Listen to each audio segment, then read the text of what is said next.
When we hear conviction of Allah subhanahu wa ta'ala and we hear the advices of people telling us have your consciousness with Allah when you're asking Him anything, you will be astonished as to how your prayers are going to be answered in a flash. There was a time I was in college.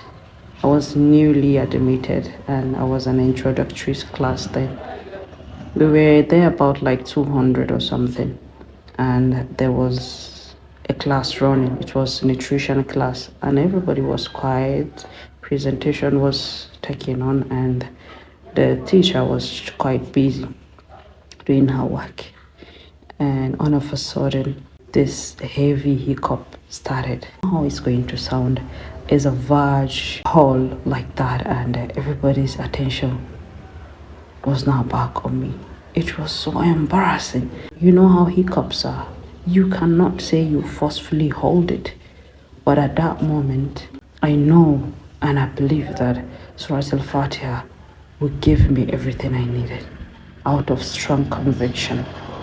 I just closed my eyes and recited Surah Al-Fatiha for Allah to help me stem that hiccup at that very moment. And in a second, that hiccup stopped. That was how I went my day. It was so embarrassing at the moment, but everybody forget about it, and that hiccup is nowhere to be found.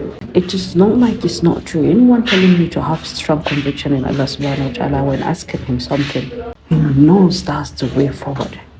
He has experienced it in one way or the other. This is just one scenario I'm painting to you. There are so many scenarios that are in your lives.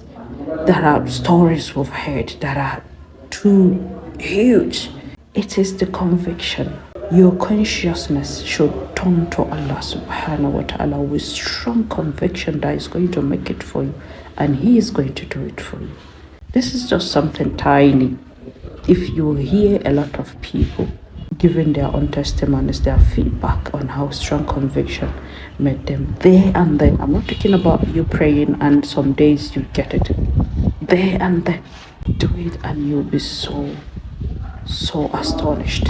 And it doesn't matter if it is a tiny something that you want to ask Allah for, no matter how tiny it is. It's not tiny because you cannot do it yourself. That's why you have to ask Allah to help you solve it for you. Go back to Allah with strong conviction, and He's going to answer every prayer you have.